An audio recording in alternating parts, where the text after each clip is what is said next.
Jai Radha Madhav Jai Kunj Bihari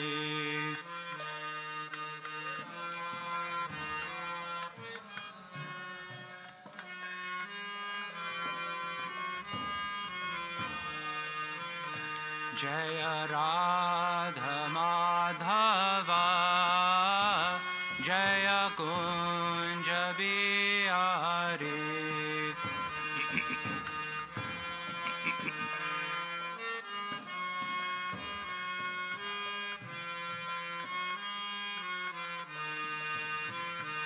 Jai Gopi Jan Vallabh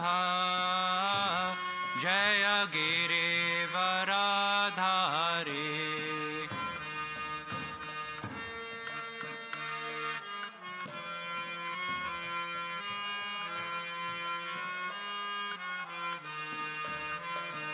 Jai Gopi Jan Vallabh Jai Girivardhari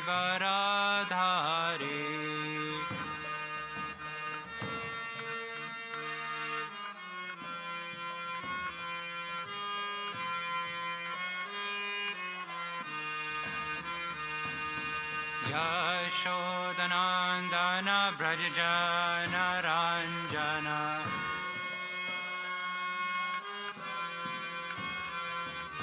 यशोदनन्दन Vraj Jan Ranjan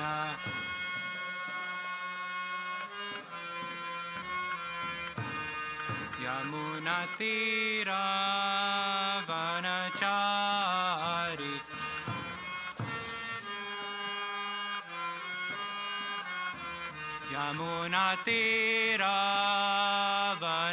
यमुनातीरावनचारि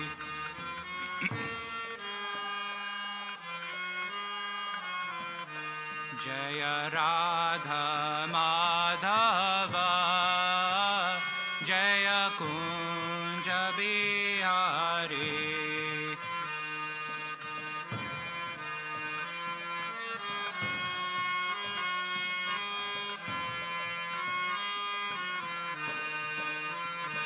Hare Krishna Krishna Krishna Hare Hare Hare Ram Ram Ram Hare Hare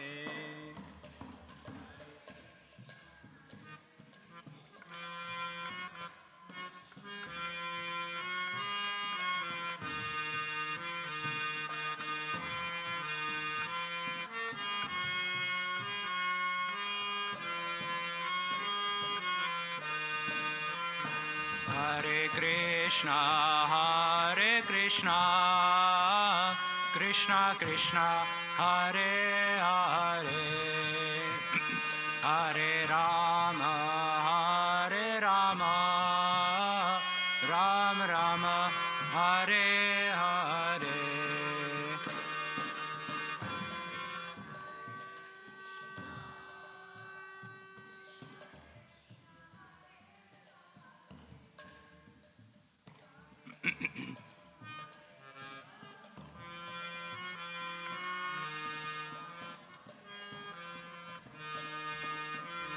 Hare Krishna Krishna Krishna Hare Hare Hare Rama Ram Ram Hare Hare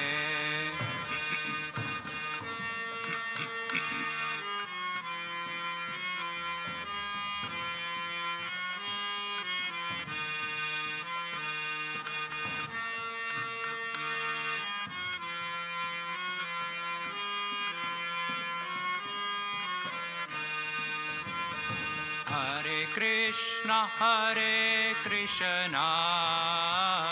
Krishna Krishna Hare Hare Hare Rama Ram Ram Hare Hare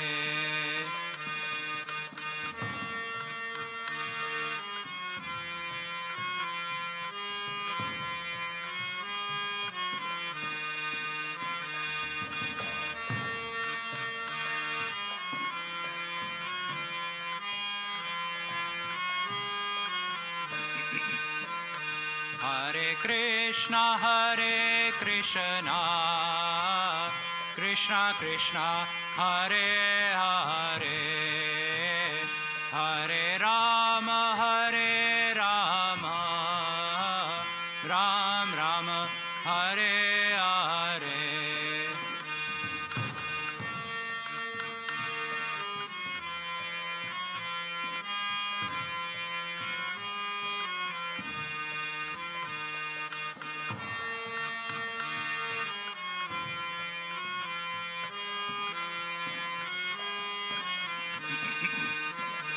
Hare Krishna, Krishna Krishna, Hare Hare, Hare Rama,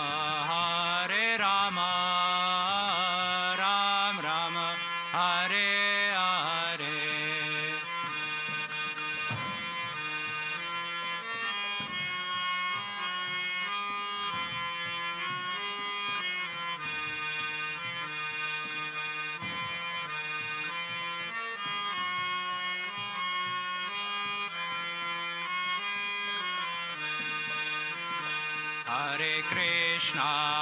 Hare Krishna, Krishna Krishna, Hare Hare, Hare Rama, Ram Rama, Hare Hare.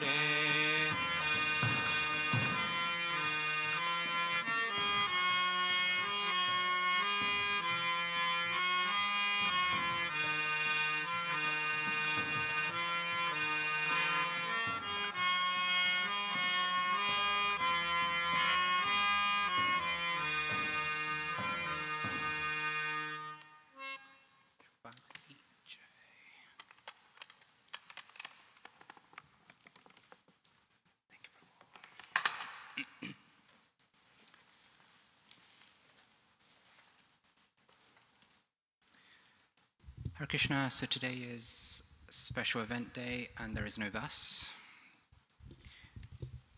So just start with Mangalacharan. Om Jnana Timirandasya Jnananjana Shalakya Chakshurun Militam Yena Tasmai Shri Gurave Namaha Shri Chaitanya Manobhishtam Stapitam Yena Bhutale Swayam Rupa Kadahmayam Dadati Swapadantikam Vandeham Shri Guru Shri Yuta Padakamalam Shri Gurun Vaishnavamascha Shri Rupam Sagrajatam Sagana Raghunathanvitam Tam Sajivam Sadhvetam Savadutam Parijana Sahitam Krishna Chaitanya Devam Shri Radha Krishna Padan Sahagana Lalita Shri Vishakhan Vitamascha He Krishna Karuna Sindhu Dinabandho Jagatpate Gopesha Gopika Kanta Radha Kanta Namustate Tapta Kanchana Gorangi Radhe Vrindavaneshwari Vrishabhanu Sate Devi Pranamami Hari Priye Vancha Kalpadrubhyascha Kripa Sindhyupevacha Patitanam Pavanebhyo Vaishnavebhyo Namo Namaha Namo Vishnupadaya Krishna Prishtaya Bhutale Shrimate Bhakti Vedanta Swami Nityanamine Namaste Saraswati Deve Gauravani Pracharine Nirvishesha Shunyavadi Paschatya Deshatarine Jai Shri Krishna Chaitanya Prabhu Nityananda Shri Advaita Gadadhara Shivasadi Gaura Bhakta Vrinda Hare Krishna, Krishna Krishna, Hare Hare, Hare Rama, Rama Rama, Hare Hare. Shubhat ki jai. So today we have three very special occasions. Okay. And the first one is Jagannath Puri Ratha Yatra. Second one is Sivananda Sena's disappearance. And the third is Svarupa Damodara Goswami's disappearance. And interestingly, all three are somehow or another related to Ratha Yatra. Very special. And I'm going to put a precursor here. A lot of my meditation, my thoughts going into preparing for class have been heavily influenced by Radhanath Maharaj's talk on the future for ISKCON at 26 2nd Avenue. Was anybody there? Yeah. What was the main thing that you spoke about, if you remember? future generations. A specific word that I was looking for is responsibility. So what I thought we'd do is see how all three of these interrelated topics really talk about responsibility from different angles. So Ratha Yatra, talk about Jagannath Puri. We see that Ratha Yatra has been celebrated in Jagannath Puri for centuries, if not thousands of years. And in Jagannath Puri, Lord Jagannath, Baldev, Subhadra come from the Jagannath temple and travel on a huge wooden chariot to the Gundicha temple. Every single year they do this. Every single year the lordships come out of the temple and go to Gundicha.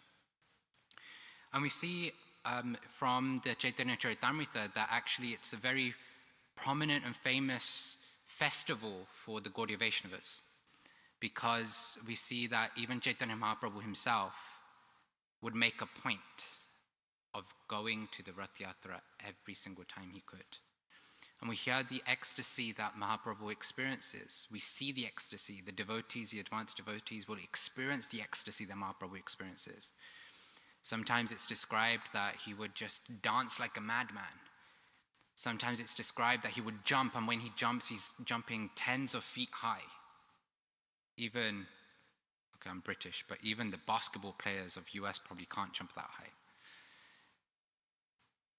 Sometimes we would see and hear about how in that ecstasy, his limbs would just, his body would just practically, I'm going to use the word melt, as if, he had no bones. Symptoms of ecstasy that a normal human body would not be able to tolerate. And yet Mahaprabhu's spiritual body was able to, do all these because, he's the Lord himself. And then we see that actually Srila Prabhupada's pastimes, we see and hear in the Lilamrita how from a very young age, Srila Prabhupada had seen the Ratha Yatra festival in Jagannath Puri. And at a very small age, he goes to his father and goes, Papa, I also want to do my own Ratha Yatra. And so Gaur Mohan De, his father, collects all of the resources, collects the small cart, and they create a children's Ratha Yatra in Calcutta. And in that children's Ratha Yatra of Calcutta, the father, Gaur Mohan De, is seeing this as just a plaything. That, okay, my son, Abhay Charan, is just enjoying a spiritual festival for children. The children from the neighborhood come and experience and enjoy. And the parents come and go to Gaur Mohan De, why did you not invite us when you're celebrating a Ratha Yatra? And Gaur Mohan De is like, no, this is just for the children, it's just their plaything. But the parents could see that actually this was non-different to an actual Ratha Yatra of Jagannath Puri. Because that's how absorbed and that's how proper, in quotes, Abhay Charan's Ratha Yatra was, even though it was a miniature version. And fast forward to 1967, San Francisco. 1 year into ISKCON, and Srila Prabhupada decides that we should recreate the Ratha Yatra festival of Jagannath Puri in the West, the very first Ratha Yatra. There was no huge chariot.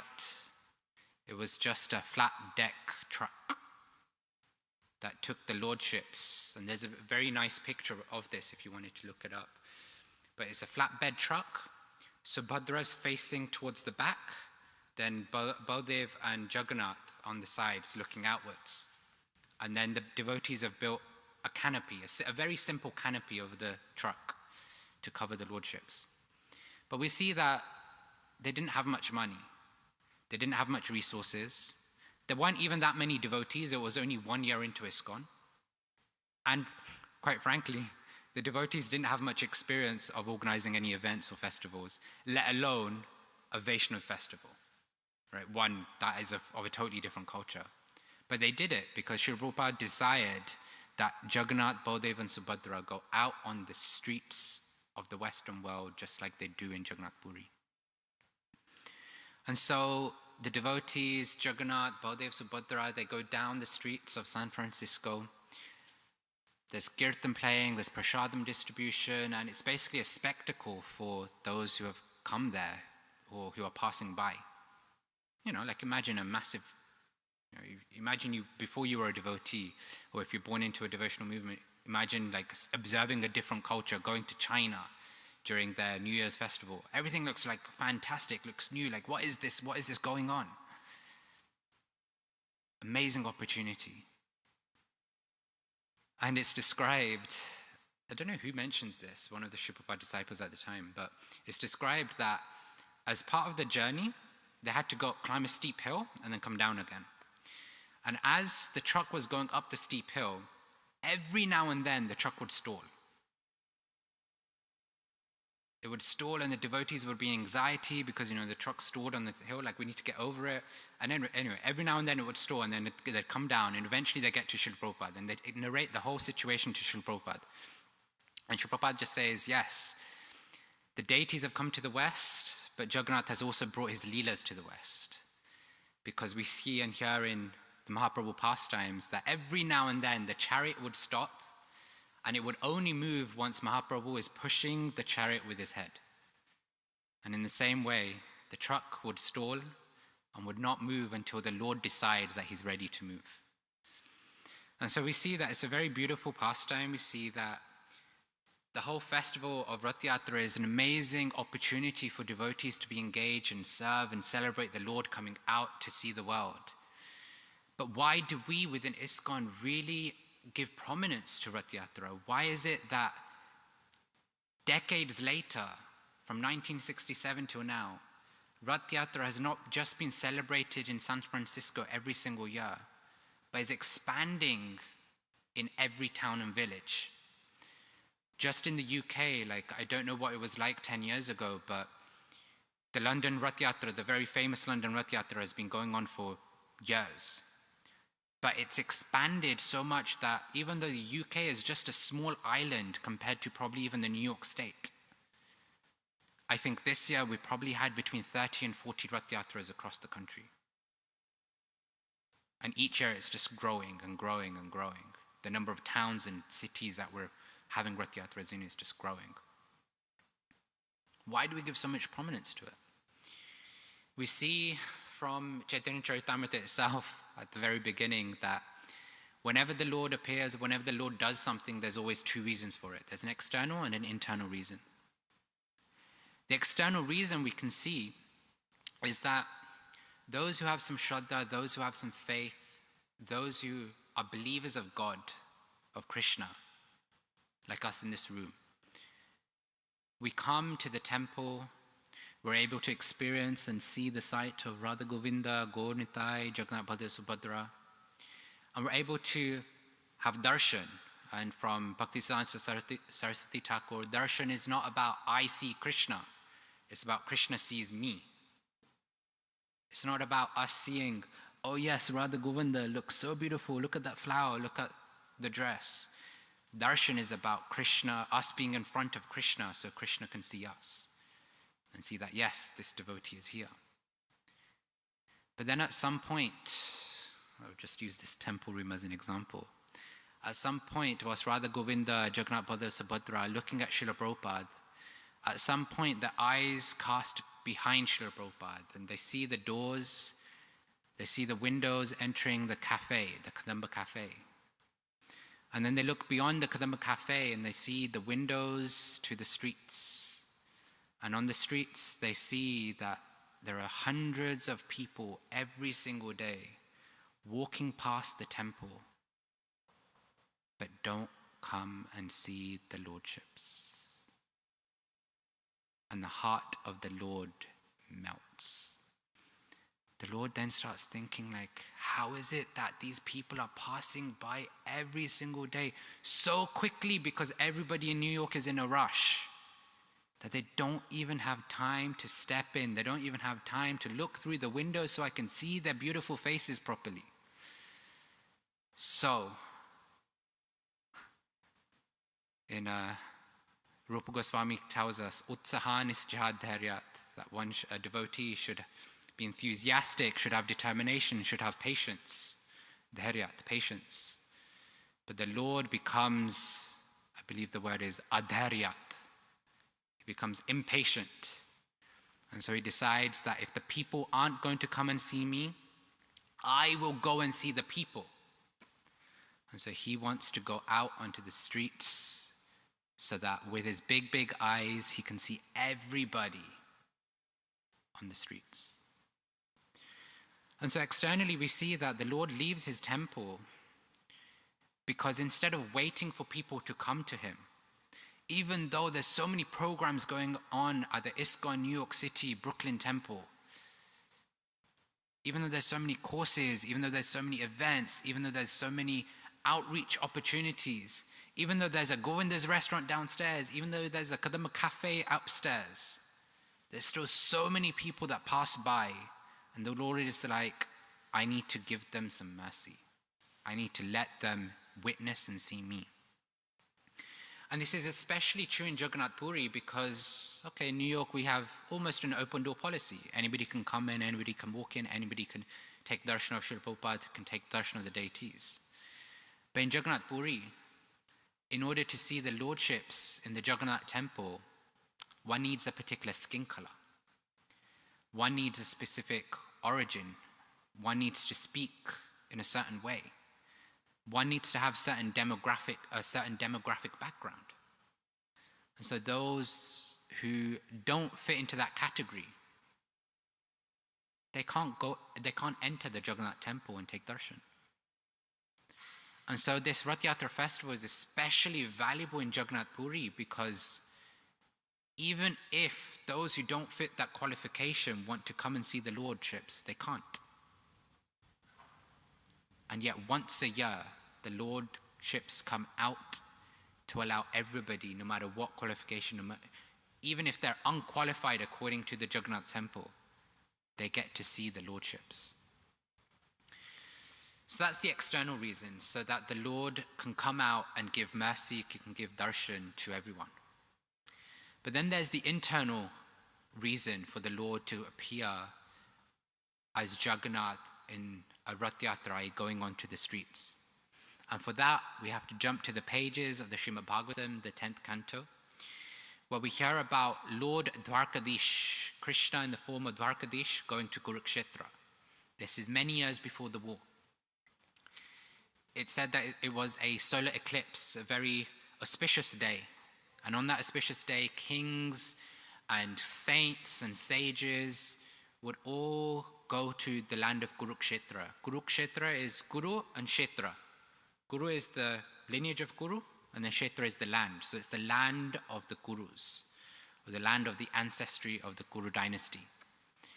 And so many personalities would go to pay their homage to the ancestors. They would go to bathe in the lake and the river there because it was auspicious. And it so happened that Krishna as Dwarkadish went. It so happened that the Vrajvasis headed by Nanda Maharaj and Yashoda went. It so happened that along with Nanda Maharaj and Yashoda, the Gopas and the Gopis headed by Srimati Radharani went, and they came face to face with one another. After some niceties between Nanda Maharaj and the rest of the Guru dynasty, we hear about how the Gopis meet Krishna.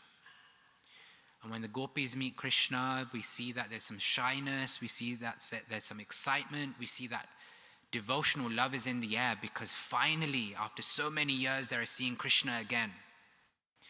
And yet, Priyasa asoyam Krishna sahachari Kurukshetra militas tathaham sarada tadidam upayo sangam sukham tatapyanta khelan madura murali panchamajushe mano mikalindi pulina vipinaya sprihyati.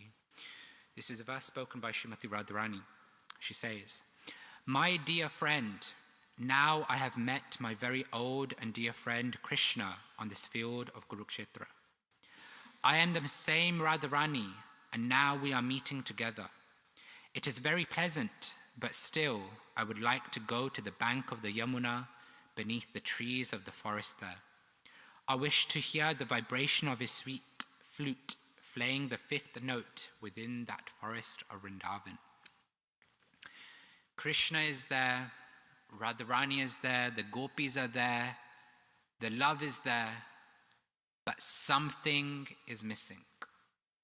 And that something is the forest groves of Vrindavan Dham, where the highest and most sublime ecstasies and intimate experiences of love are experienced between the Lord and his devotees.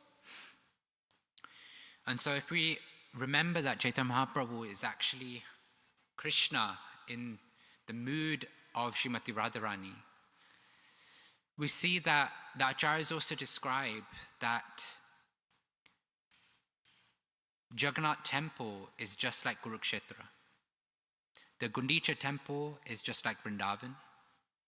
And the pulling of the chariot is just like the gopis with their perspiring with their sweat, tears and blood, trying to pull Krishna from Kurukshetra to Vrindavan. And we as devotees, we have an amazing opportunity from an internal mood perspective to assist the gopis, to assist the very advanced devotees in pulling Krishna back to Vrindavan, to pull Krishna back to that place where the highest and most ecstatic forms of love are experienced between the Lord and the devotees. And if we take it to an even more internal mood for a devotee, oftentimes we talk about how the Ratha Yatra festival is like pulling Krishna into our hearts. But this is actually also a very active role for the devotee to go and connect with Lord Jagannath and to go and connect with him, to go and take responsibility or share the responsibility of pulling Krishna into our hearts. And so, how do we take that active role in reaching out to Krishna?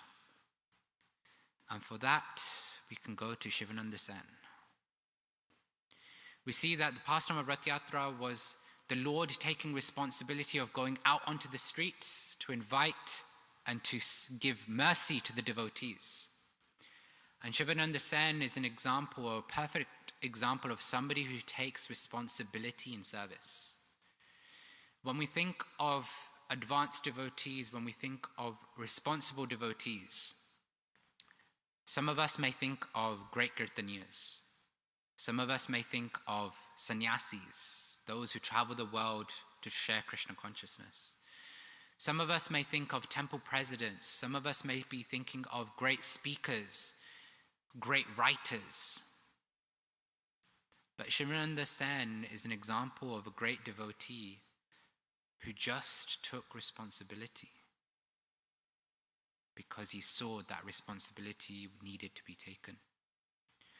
In the Chaitanya Charitamrita, we see that during Mahaprabhu's time, especially when he was in Jagannath Puri, hundreds of devotees would want to travel from Bengal to Jagannath Puri to see the lordships, and oftentimes it also was for the Ratha Yatra festival. And that is a long, treacherous, dangerous, and expensive journey. I actually did some research on this just from a modern geographical perspective. From Bengal to Jagannath Puri, it's about 500 kilometers, which is just over 300 miles. That is around the distance between here to Montreal. Yeah, from New York to Montreal. In those times, they did not have flights, they did not have cars, they did not have buses, so their journey was by foot. If you went by car from here to Montreal, it would probably take between 6 and 12 hours, right? If you had some stops or whatever, by car. When you do the calculations at an average walking speed, it would take somebody 100 hours minimum to walk that distance. If you walk non-stop, 100 hours. Now, of course, we're going to need some rest, you're going to need some sleep. Let's say your full-time job was walking. That would take about 2 weeks. Walking every day. It was a pilgrim, right? It's basically a pilgrimage going for 2 weeks from one place to another just to go to Ratha Yatra. So many devotees went. They had to cross rivers by ferry. They had to cross states, therefore they had to pay taxes. So much logistical things needed to happen. Every day you would take rest in a place, so you need to organize accommodation. You need to organize prasadam. So many things needed to be done. And Sivananda Sena took it on himself to do and arrange every single one of those things. Not because somebody asked him to, not because the temple president said, here's a schedule, Sivananda Sena, you're going to do this, this, this, this, this. Sivananda Sena just saw that actually there's a need here, there's an opportunity to serve, I'm going to take it up. And he took it up without it being allocated to him, without him being asked to do it. And actually we see that the mature, advanced devotees embrace this opportunity to serve. When we see the maturity of advanced devotees, they don't see problems and they don't see and look around whose service was this meant to be. They see that there's a gap in service and they just take it on themselves to fill that gap. They ask speak for myself, I asked the question, who dropped the ball in service here? But the advanced devotees ask the question, how can I contribute and be of service in this situation? And I can say this, although I know they're going to be listening, but two devotees really came to mind, especially being at ISKCON New York City. I came here 2 years ago, and I remember 2 years ago, on one day, of every day there's breakfast being served, apart from certain days.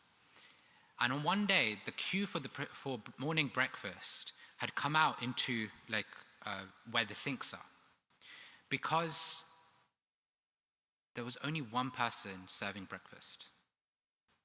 For whatever reason, the other people were not there, they'd forgotten their service, whatever it was.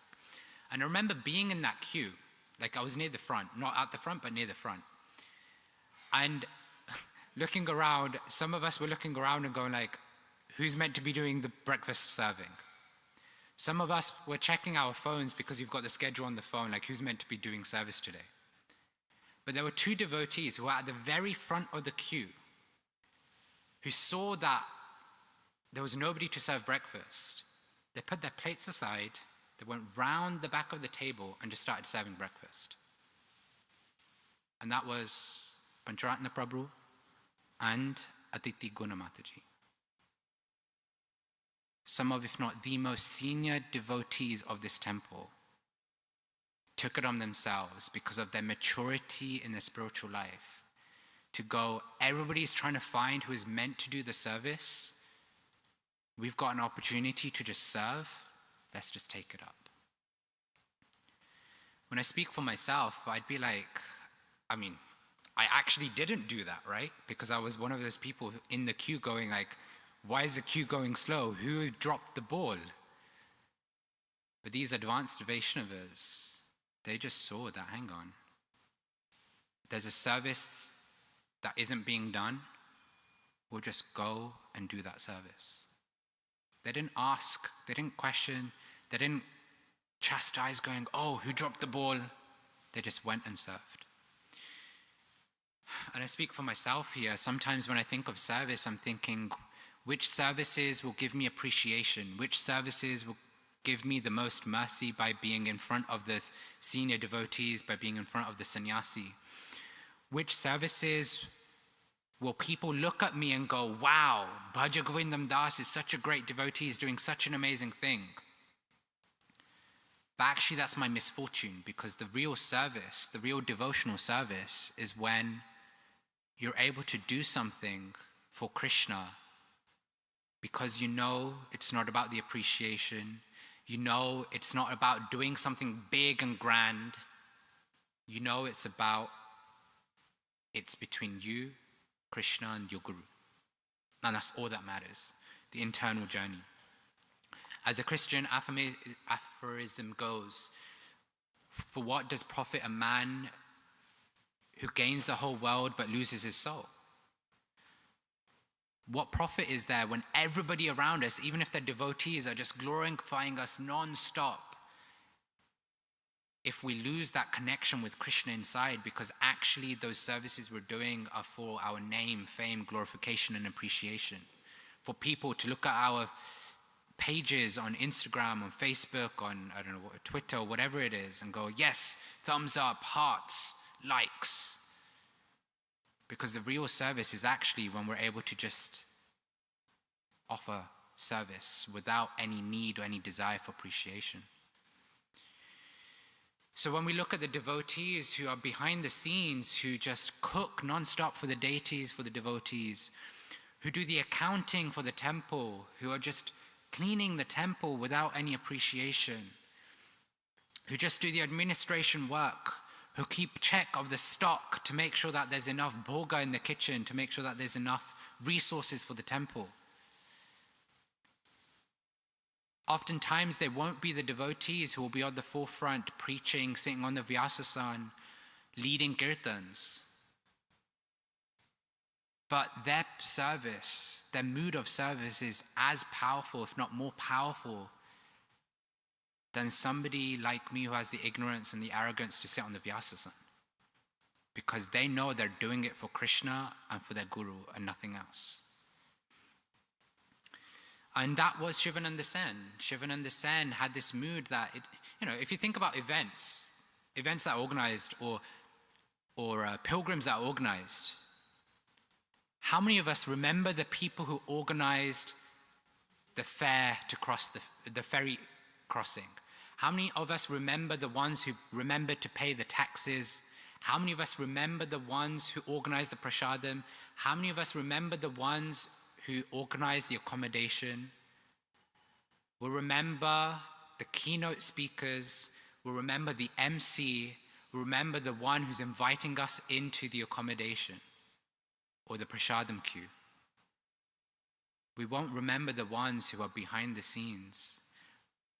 I speak for myself, I won't even know their names because I won't even ask who they are. But Sivananda Sen just took it on himself. He just took it on himself to basically do that service. And then we see the very famous pastime of the dog. A dog decides to go on a pilgrim or join the pilgrims to Jagannath Puri. And if, again, I speak for myself, if I was one of those people in that yatra, I'd be ignoring the dog, neglecting the dog, or shooing the dog away. A stray dog has just come to join you on the pilgrim, just walk next to you. But Sivananda Sen saw that this was a great devotee, that this dog is a living entity worthy of being served. And so every day he took it upon himself again to arrange for devotees to make sure this dog is fed, to make sure this dog is well looked after. And once it so happened that by mistake, the dog was not served, the dog was not looked after, and so the dog went missing. And so Sivananda Sen was concerned. Okay, we'd probably be concerned, like, oh my gosh, there was a dog with us, and where's the dog gone? But the level of Sivananda Sen's concern from Antyalila, when he learned that the dog had not been supplied food in his absence, he was very unhappy. He then immediately sent 10 men to find the dog. When the men returned without success, now listen to this. When the men returned without success, Sivananda Sen became very unhappy and fasted for the night. When we commit a mistake on the altar or in deity service, that's when we fast, for some of us. When some of us commit Vaishnava Aparadh because we've offended a devotee, we might think, I'll forgo a meal. But how many of us would go, I've offended a dog or a cat, and now I'm going to fast? But that was Sivananda Sen's compassion and love and his mood of taking responsibility. His mood of taking responsibility wasn't just an external show that, okay, I'm looking after the devotees, I'm looking after the pilgrim from point A to point B. He seriously took responsibility for each and every one of those pilgrims, to the extent that when the dog went missing, when one of the members of the yatra went missing, he became so unhappy that he would fast. We see that Srila Prabhupada translates the term bhakti not as devotion or not as love, but as loving devotional service. Because this idea of action, this idea of taking responsibility for one you love is there. It's not based on somebody giving you or delegating a service to you. It's not based on somebody telling you. It's not based on what you'll get out of it.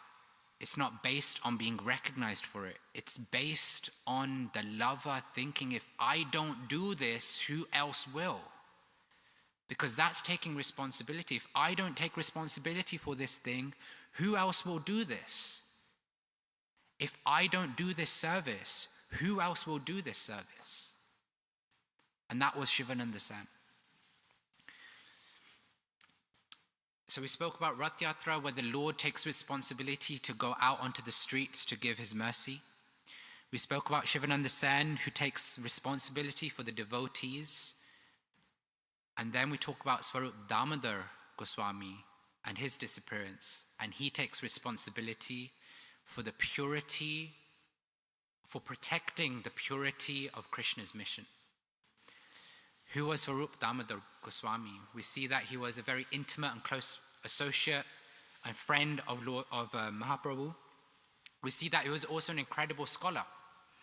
We see in the very famous chapters of Chaitanya Charitamrita where the Lord is out on Ratha Yatra again, and on this specific occasion, he narrates a verse, very similar to the one we spoke before, but from chapter 13 of Madhya.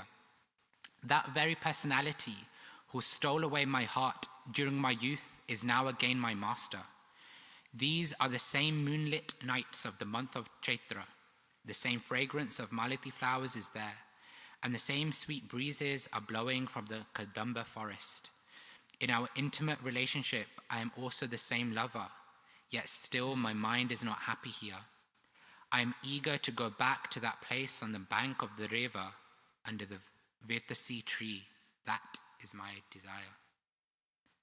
And in the very next verse, this verse was recited by Sri Chaitanya Mahaprabhu again and again. But for Svarupa Damodara, no one could understand its meaning. Apart from Svarupa Damodara, nobody could understand the meaning of this verse that Mahaprabhu was reciting again and again. We can see the depth of Svarupa Damodara's scholarship coming out. But more importantly, we can also see how intimately associated Svarupa Damodara was to Mahaprabhu, that he understood the heart, the emotions, and the intimacy that Mahaprabhu was feeling in that moment. Later on in that chapter, it's described that Mahaprabhu would actually go day and night to Svarupa Damodara's room. Imagine the Lord is coming to your room every day to do one thing and one thing only, to hear and to experience and relish, or as the verses go, taste the mellows of the intimate pastimes of Radha and Krishna Leela. Let's pause for a second. Our relationship with senior devotees, we go to their room to get their association, to hear Krishna Katha from them, to hear or to be part of the services and have conversations with them. But here is the Lord coming to the room of his devotee. Every day, it's said day and night, just to have Radha Krishna Leela discussions. That's how intimate, that's how special Svarupa Damodara Goswami was. And as part of these verses, it's mentioned, the senses of Lord Sri Chaitanya Mahaprabhu were identical with the senses of Svarupa. Therefore, Chaitanya Mahaprabhu used to become fully absorbed in tasting the singing of Svarupa Damodara. Imagine how intimate one has to be, that the senses of one person and the senses of another person are basically in sync. They're basically one and the same. A few verses later, Svarupa Damodara used to sing exactly according to the ecstatic emotion of the Lord. Whenever a particular mellow was being tasted by Sri Chaitanya Mahaprabhu, Svarupa Damodara would personify it by singing. Knowing the emotions of somebody to such an extent that you're singing the same note, the same melody, the same tune, the same raga as what is going through their heart. How perfectly in sync is Svarupa Damodara Goswami with Chaitanya Mahaprabhu. And that was basically the depth of their relationship, where Mahaprabhu is experiencing something and it doesn't even take a moment for Svarupa Damodara to reflect that same emotion back through singing.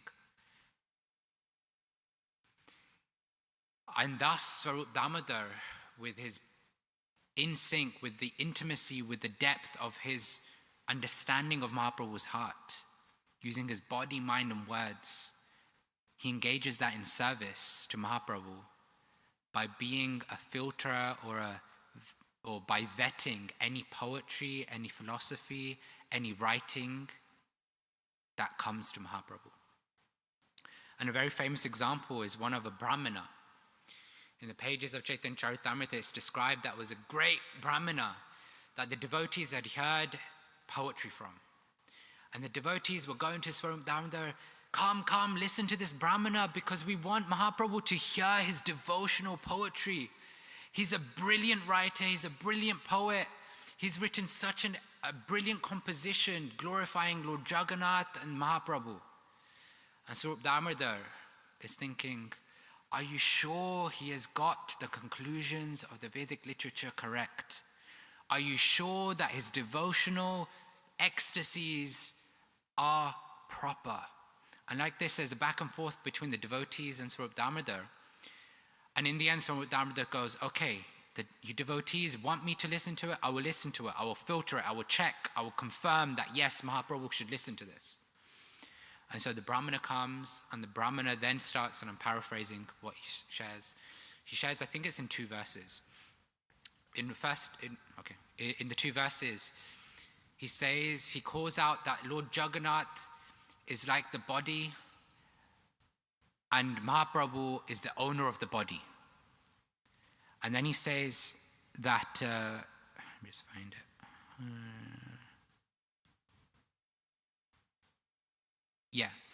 And then he says that Mahaprabhu has come to spiritualize the entire dull material world. So in one verse, the Brahmana is saying that Jagannath is the body and Mahaprabhu is the owner of the body. And then in the second verse, the Brahmana is saying that Mahaprabhu has come to spiritualize the entire material, mundane world. And all the devotees are like, Jai, this Brahmana is amazing. Look at his devotional poetry. And Svarupa Damodara is angry. He's angry and chastising the Brahmana. You fool. How could you do this? How do you not understand the devotional conclusions properly? Because the Brahmana has just materialized Lord Jagannath by saying that Lord Jagannath is the body and Mahaprabhu is the owner of the body. Lord Jagannath is not a body, he's the Lord himself. And the other thing that has been done is that Mahaprabhu has been basically pulled down to the material realm as if he's an ordinary human being. Because Mahaprabhu is again the Lord himself, he is spiritual himself. He's not come to spiritualize the material world. He himself is the embodiment of spirituality. He himself is the Lord. So how could you make this mistake? And so we see that Svarupa Damodara Goswami engaged his expert scholarship, engaged his understanding of Mahaprabhu's heart in protecting the purity of Krishna's mission by ensuring that the devotion and the understanding of philosophical conclusions go hand in hand. Because emotions without any philosophy become sentimentalism. And philosophy without any emotion or devotion just becomes dry speculation. So both are required, and Svarupa Damodara came, he didn't come, but Svarupa Damodara is glorified as that personality, as that devotee who protects the purity by protecting the fact that this Brahmana came with such great devotion, but his philosophical understanding was not correct, and therefore he corrected the Brahmana. And so we see that Svarupa Damodara Goswami was able to do this. It's not that we go around correcting everybody philosophically. But Svarupa Damodara was able to do this because in the Gaur Gauranadesh Dipika it's described Lalita Sakhiyata Svarupa Damodara. That Svarupa Damodara was actually a Lalita Sakhi in Krishna Leela. When we see Mahaprabhu is Krishna in the mood of Srimati Radharani. And Lalita Sakhi is the best friend of Radharani. If I wrote a book and I gave one to each person in this room, and I gave it to my best friend, who would understand that book the best? My best friend.